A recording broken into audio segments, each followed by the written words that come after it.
Tim pro berpendapat bahwa AI dapat menjadi penyelamat bumi, sedangkan tim kontra berpendapat bahwa AI malah justru merusak bumi. Sebelum kita memulai acara hari ini, izinkan saya memperkenalkan diri terlebih dahulu. Saya Keisha Balkis sebagai moderator untuk jalannya debat hari ini.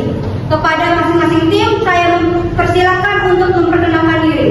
Tim pro silakan memperkenalkan diri terlebih dahulu. Perkenalkan, saya namanya Keisha Balkis. Saya pembicara satu. Saya Mega Maulid sebagai pembicara kedua. Saya Christina Melia sebagai pembicara ketiga. Baik, tim kontra silakan memperkenalkan diri. Perkenalkan, nama saya Nenek Gina Hafiz sebagai pembicara satu. Perkenalkan, nama saya Zuzkia Putri Andari sebagai pembicara kedua. Saya Tabita Salonika Simalimare sebagai pembicara ketiga. Saya ucapkan selamat berdebat kepada kedua tim. Semoga dapat menyampaikan argumen dengan jelas, logis, dan tetap menghargai pendapat satu sama lain. Aturan debat yang akan berlangsung, debat akan berlangsung dalam 3 sesi. Sesi pertama yaitu pemaparan argumen utama, sesi kedua saling menanggapi, dan sesi ketiga yaitu penutup. Saya akan memandu waktu dan mengarahkan jalannya debat agar tetap kondusif. Baik, kita memasuki sesi pertama. Setiap tim diberi waktu 3 menit untuk menyampaikan argumen utama. Tim pro dipersilakan menyampaikan pandangan Anda. Waktu diberi 3 menit dimulai dari sekarang. Kami dari tim pro berpendapat bahwa AI adalah solusi inovatif yang dapat membantu menyelamatkan bumi dari berbagai krisis lingkungan. Bumi kita berada di ambang krisis yang belum pernah terjadi sebelumnya. Polusi, deforestasi, dan perubahan iklim yang mengancam keberlangsungan hidup semua makhluk hidup. Namun, solusi inovatif seperti artificial intelligence atau AI muncul sebagai pencerah di tengah gelapnya tantangan ini dan sebagai alat yang akan menyelamatkan dan mengembalikan kejayaan bumi kita. Mengapa kami menyatakan hal sedemikian rupa? Mari kita kembali pada tahun 2020 hingga tahun 2023, seluruh penduduk bumi terserang penyakit COVID-19. Artificial intelligence digunakan untuk mendeteksi virus corona COVID-19, mengukur suhu tubuh manusia, mendeteksi kerumunan dan jarak aman, deteksi penggunaan masker dan rajin, dan people tracking attraction. Sri Laksono yang merupakan ketua tim riset subtext for cell inovasi AI dan informasi untuk mendeteksi COVID-19 dari Badan Pengkajian dan Penerapan Teknologi atau BPTT menyampaikan salah satu inovasi yang dilakukan oleh ITB dalam bidang artificial intelligence atau AI adalah penggunaan AI yang digunakan untuk mendeteksi COVID-19 berdasarkan Citizen dan SM Prime tahun 2023. Terima kasih.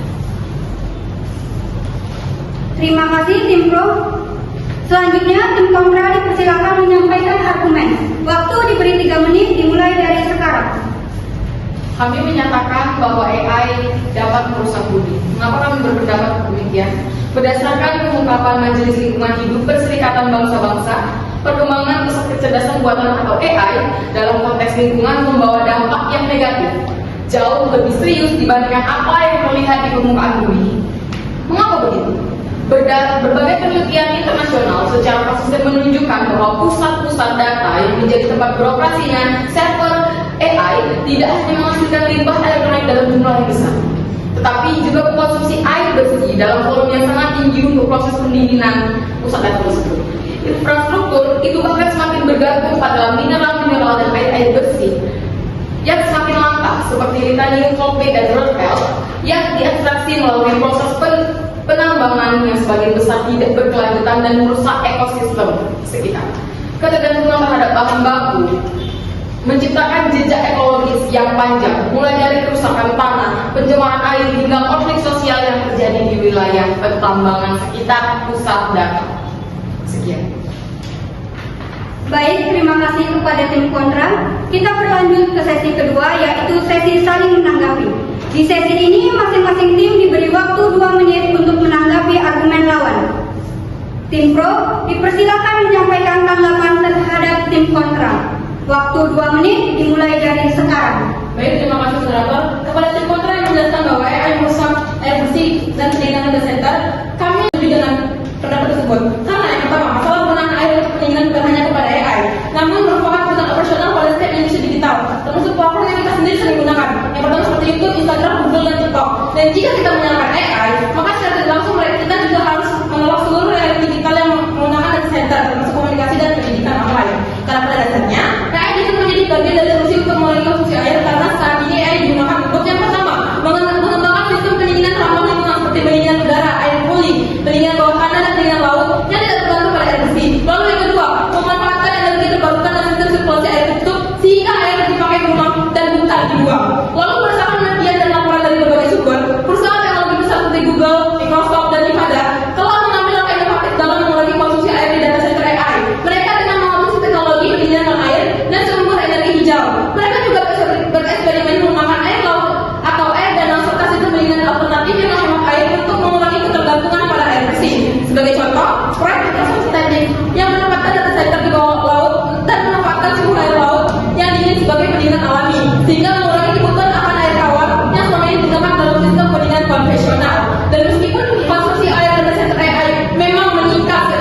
dipersilakan untuk menanggapi pernyataan dari tim pro. Terima kasih kepada tim pro. Di sini saya akan menyangka kecerdasan buatan atau AI bukan hanya mengandalkan listrik, tapi juga membutuhkan air dalam jumlah ekstrem untuk menjaga server tetap stabil. Setiap proses pelatihan dan operasional AI menghasilkan panas yang sangat tinggi di pusat data. Untuk mencegah kerusakan, pusat data harus melakukan pendinginan secara terus-menerus. Dan salah satu metode yang paling efektif adalah menggunakan pendinginan berbasis air. Dalam praktiknya, untuk setiap 1 kWh listrik yang digunakan oleh server AI dibutuhkan sekitar 3,8 liter air bersih hanya untuk sistem pendinginan. Air ini kemudian menghilang melalui proses penguapan sehingga tidak ada digunakan kembali.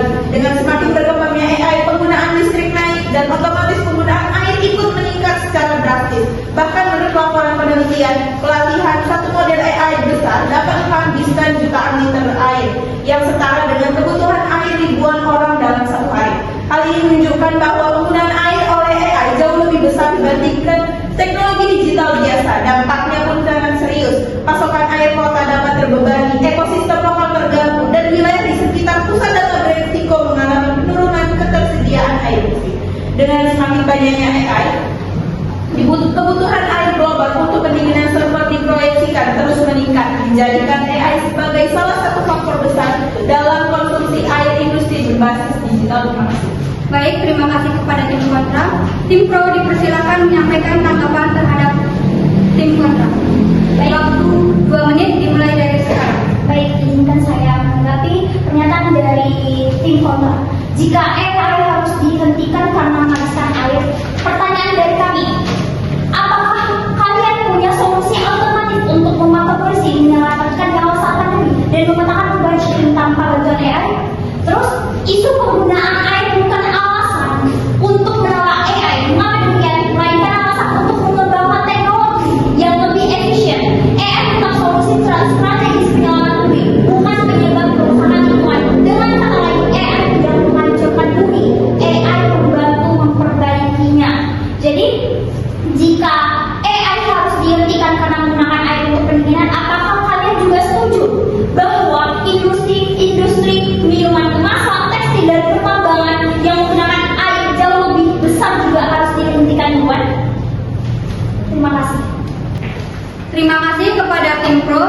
Tim kontra dipersilakan menyampaikan argumen terhadap tim pro. Waktu 2 menit dimulai dari sekarang. Baik, terima kasih. Di sini saya akan menanggapi dari tim pro. Secara total, air yang digunakan industri pertambangan jauh lebih besar daripada pusat data jika dihitung secara global. Contoh skala air pertambangan. Yang pertama, tambang litium rata-rata menggunakan 2 juta liter air untuk menghasilkan 1 ton litium. Yang kedua, tambang tembaga menggunakan sekitar 70 sampai 200 ribu liter air per ton tembaga. Dan ketiga, industri pertambangan emas menggunakan 3.000 sampai 10.000 liter air per gram emas. Ini adalah skala konsumsi air yang sangat besar karena proses pertambangan berlangsung di banyak wilayah dan secara terus-menerus. Namun ini poin penting, walau pertambangan memakai lebih banyak air secara total, AI tetap menjadi ancaman baru karena yang pertama, pertumbuhan pusat data sangat cepat. Yang kedua, konsumsi air AI terkonsentrasi dekat kota sehingga mengganggu pasokan air warga. Dan yang ketiga, AI membutuhkan air yang sangat bersih, bukan air biasa. Jadi secara volume global, pertambangan memang lebih besar, tetapi secara dampak langsung kepada masyarakat dan kota, AI itu lebih mengganggu karena pusat data dibangun di daerah padat penduduk. Tadi kalian ada bertanya, pada apa solusi kalian untuk penggunaan air yang tepat untuk industri AI? Yang pertama, pusat data harus beralih dari pendinginan berbasis air bersih ke sistem pendinginan udara atau pendinginan cair tertutup. Dua teknologi ini dapat mengurangi konsumsi air hingga 70-90% sekaligus menjaga efisiensi energi.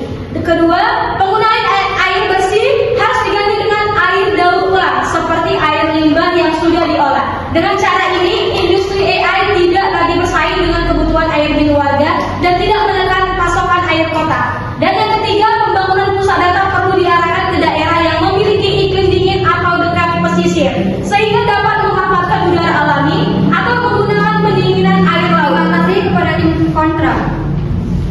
Saya ucapkan terima kasih kepada kedua tim, kita memasuki sesi terakhir yaitu penyampaian argumen penutup. Setiap tim diberi waktu 2 menit. Tim pro kami persilakan untuk menyampaikan argumen penutup. Waktu diberi 2 menit dimulai dari sekarang.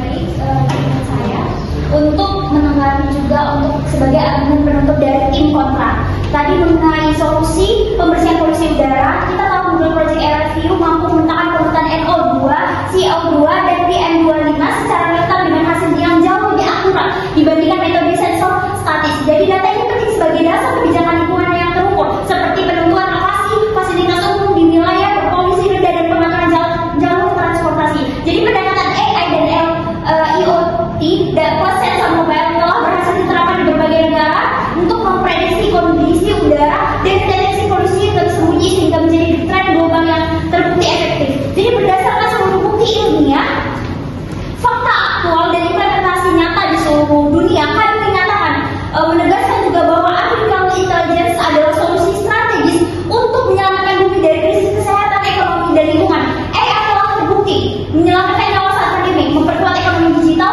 memantau polusi udara dengan akurasi tinggi, dan membantu mitigasi perubahan iklim melalui GeoAI.